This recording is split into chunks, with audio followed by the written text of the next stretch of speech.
Yeah, there's a definite rhythmic pop.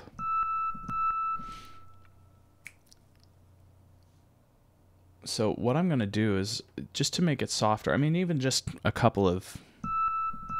So it's still there. You'll notice it's not as drastic now. And again, it is subtle.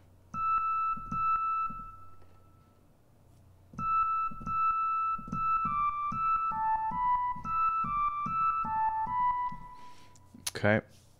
So I feel like it's good. I feel like it's there.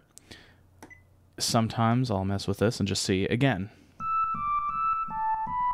Does this get the sound any closer than what it was?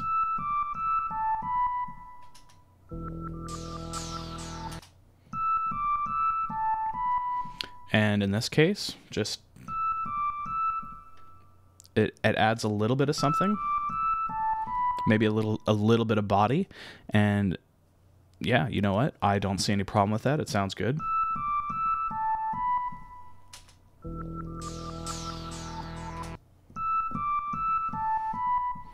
All right. Okay, so now the next thing I need to do is I need to do the panning. Let me save. Let's back it up. It's number 4.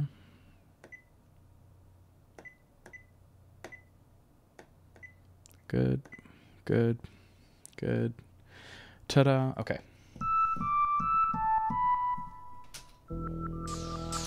Okay. The multi-tap delay, when I listen to the original, I hear it in the right channel and then the left channel. And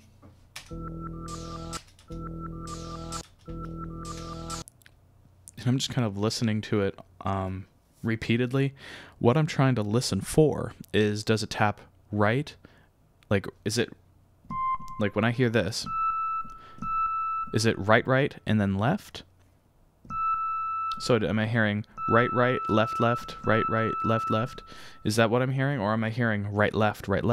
If I'm hearing right, left, then I know this is okay, and I can leave it as is. If I'm hearing right, left right away, I have to go back to my amp envelope and change this from 2 hits into 1 hit and rely on the effects again to make it more accurate.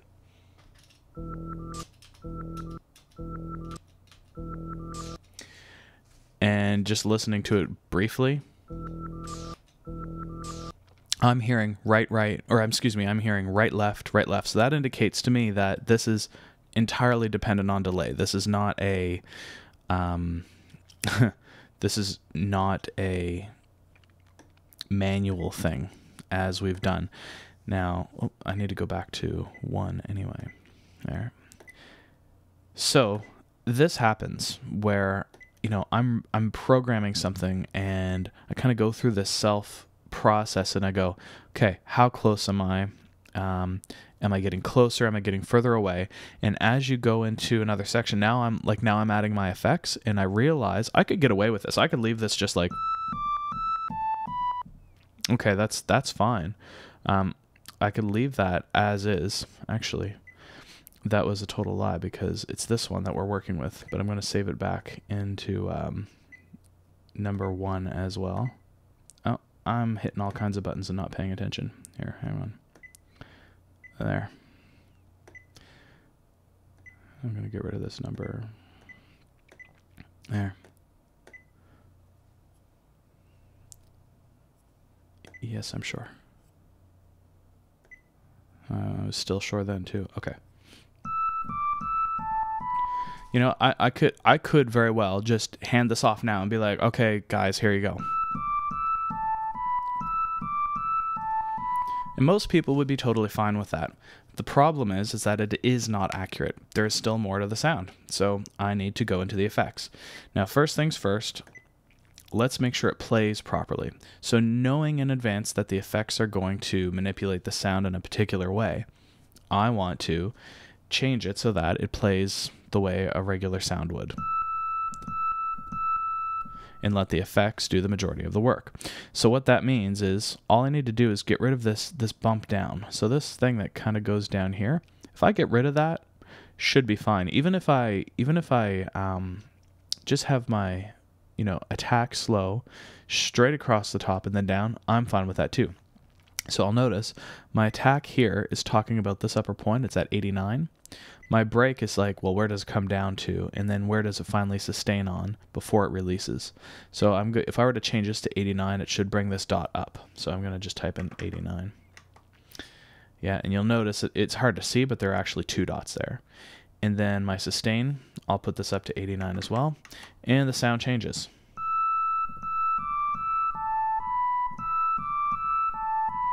Now the question is this still accurate to the original sound, or is it too long? Is it something that, you know, it should be like... So I'm going to listen and figure it out.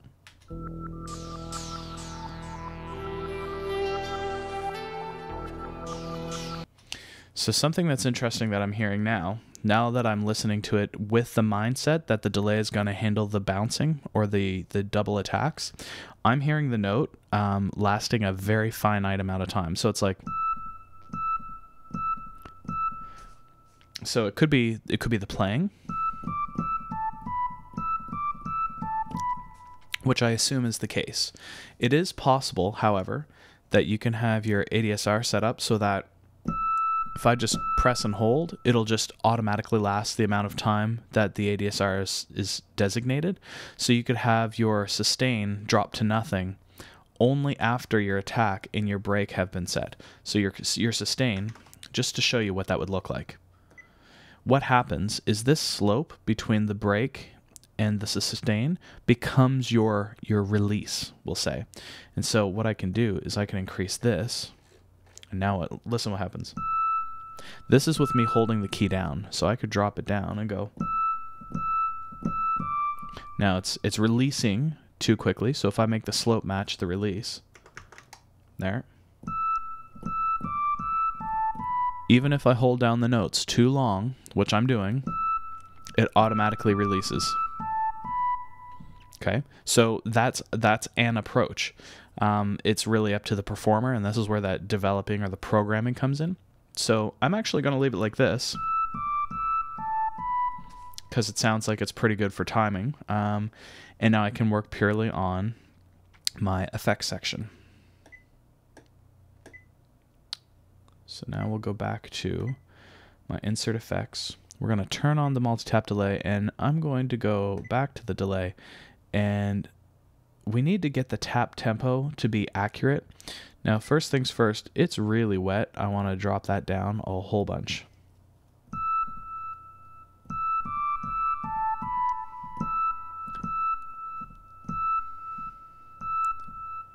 Okay, now this stereo multi-tap delay isn't going to work. And the reason for that is because I don't have an option to control, does it tap left, right, or is it just a general stereo delay? So this one simply isn't going to work.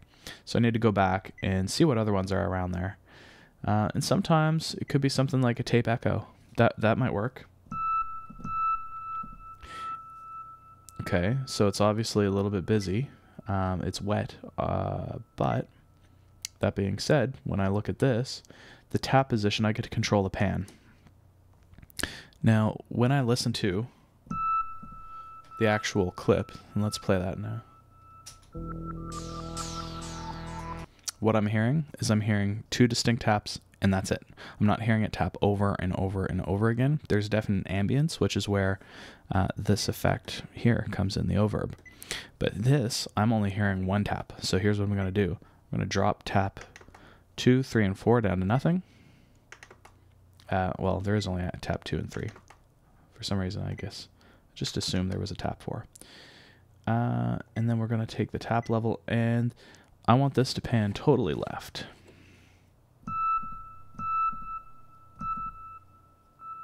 Okay, so that's tapping in the left. I don't want it to tap that much. I want it to tap once. So I'm just going to turn all this stuff right down to 0. Now that's my pan. Let's turn this down. The wet dry should be okay. And the feedback amount, I don't want it to feedback like crazy. I want it to hit once. So let's listen here.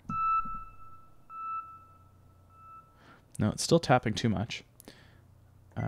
Tap 2 percentage. Get out of there. You get out of there too. All right, try that.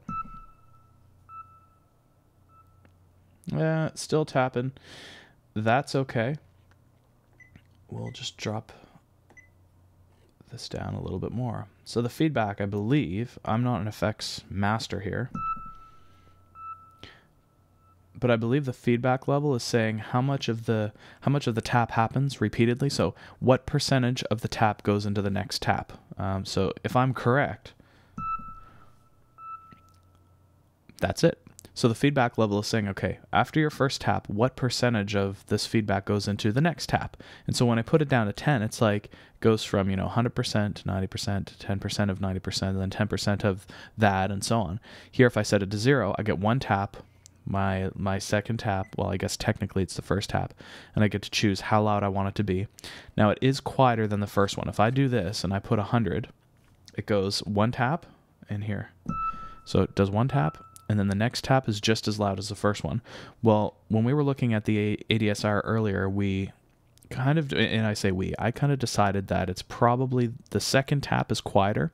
So I'm just going to leave it at 75%. Now what I need to do is change the time. So I have a couple of options here.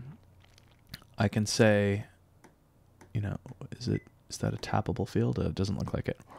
So I'm going to get this to try and match the tapping on the album by trial and error. Now it taps way faster than 1200, and scrolling like that's going to take forever. So I'm going to just punch in 650 and let's see what that is. Okay, better. Still not fast enough. Let's try 350. That's way closer.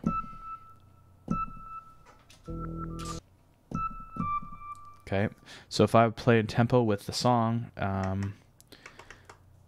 oops, not 920, it's 320. There we go. Okay, definitely getting closer. So let me drop this down to 300.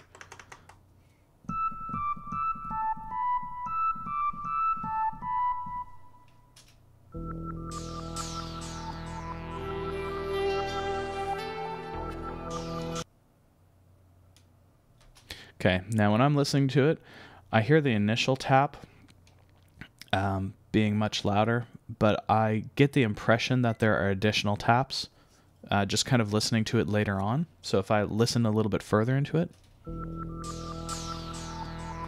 it kind of sounds to me like it's tapping left and then right and then left and then right. So what I might do is, you know what? I'm just going to see what it sounds like. I'm going to put this at... put that right, and just because again there are some times that you just won't be able to tell unless you had the isolated keyboard tracks exactly what the levels are. So I'm just gonna let's see what happens. Helps if I turn this on too a little bit, doesn't it?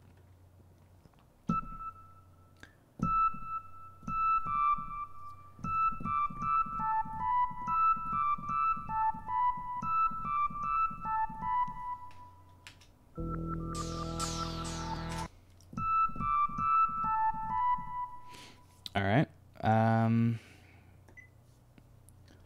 Let's turn this back up too.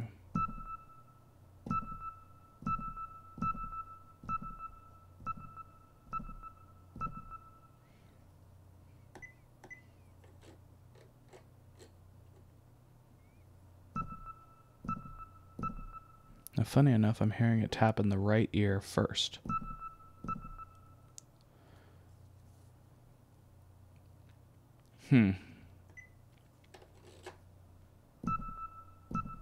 Okay. Why is that? It sounds like tap 2 is happening before tap 1.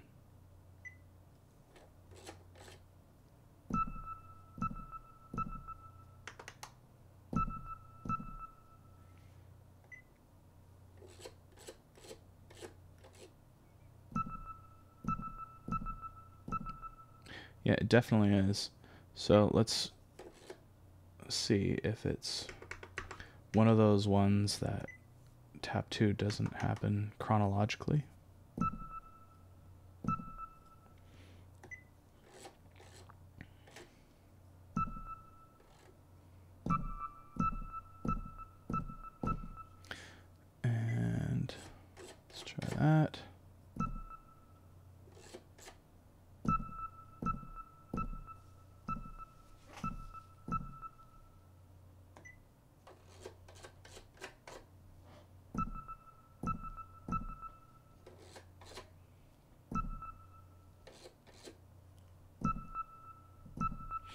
Oh, I get it. Okay. So the tap position is talking about the percentage in terms of how late does it happen in terms of time. Like 100% means it's 100% of 300 milliseconds. 46 is almost half, so 50% of 300 milliseconds. That's why this one was tapping sooner. Ugh. And this is some of the troubleshooting you go through too.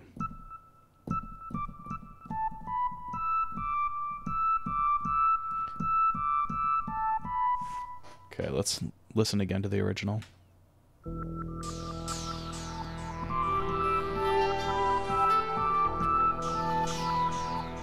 Okay, it's really darn close. I think the effects are okay. I originally was going to have it go back and forth. I think it's just going to go right and left, and I'm okay with the overb kind of making up the rest, so I'm just going to bump this up a little tiny bit and let it kind of handle some of the workload. But now when I play to the full extent of the ADSR under here, what's happening is it's lasting too long. So I just need this decay to happen faster.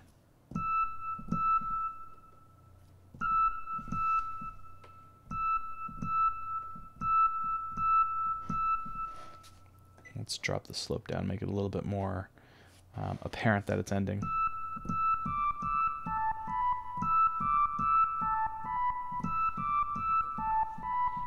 And honestly, I think that's it right there. I'm going to write it.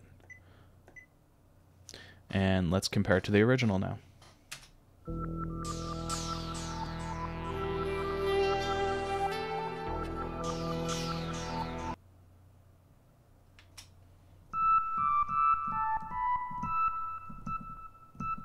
Okay, something that's not quite right is the second hit is not hitting hard enough. So I want to go back to the effects section, and under this echo, let's bring this right up.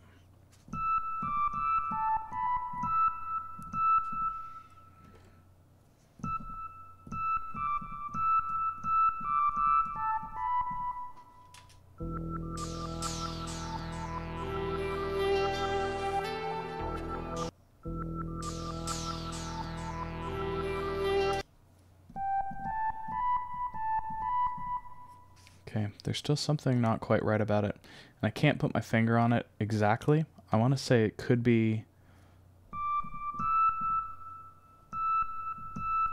the attack. Let's drop this down to 0 again.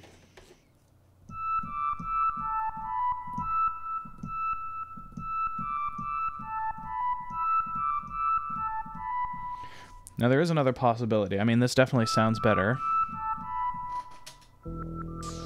I mean, well, it's close. I mean, it could be more like, drop this down. It could be something that simple.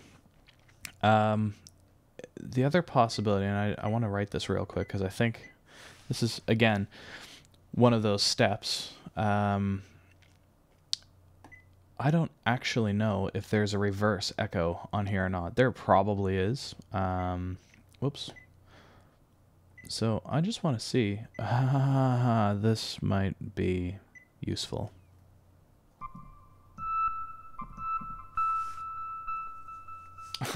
Funny enough, because I've built the sound around being delayed in reverse, the delay itself actually sounds like it's playing forward now.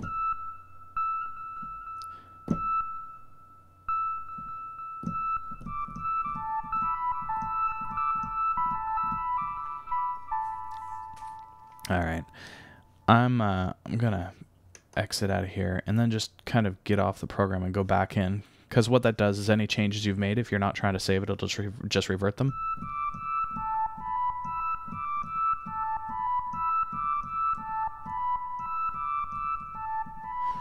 Okay, one last listen.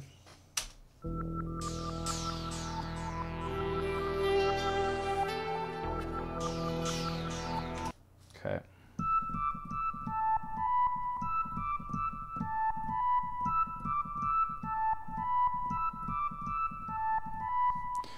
All right. I'm gonna call it a day here. I think this is probably close enough. Now, if I were obsessed with getting it more accurate, there's a couple things I would consider. I would save it as it is. I would go start working on another sound. I would walk away. I'd go get a bite to eat or do something like that, and then come back to it, listening to it with a fresh set of ears and going, okay, like after a certain period of time of working on something, you kind of get this tunnel vision that happens where all of your sound that you're listening to is all distorted. And I don't literally mean distorted. I mean it's like you're looking through something through a set of colored glasses. After a while, that tint, that tint rather, that color that you're looking for becomes the only color that you see. So I would probably walk away and then come back to it in maybe 10, 15, 20 minutes. It's all it takes sometimes. It's just take that break and go, is this still accurate? And now the other thing that I'm thinking is I'm going, okay, well, there's other stuff that would be happening, right? So it may fit in a mix perfectly. So I'm going to take this Taurus bass. Let's grab a lower note here. And now I'm going to use this just for giggles. Let's see what happens.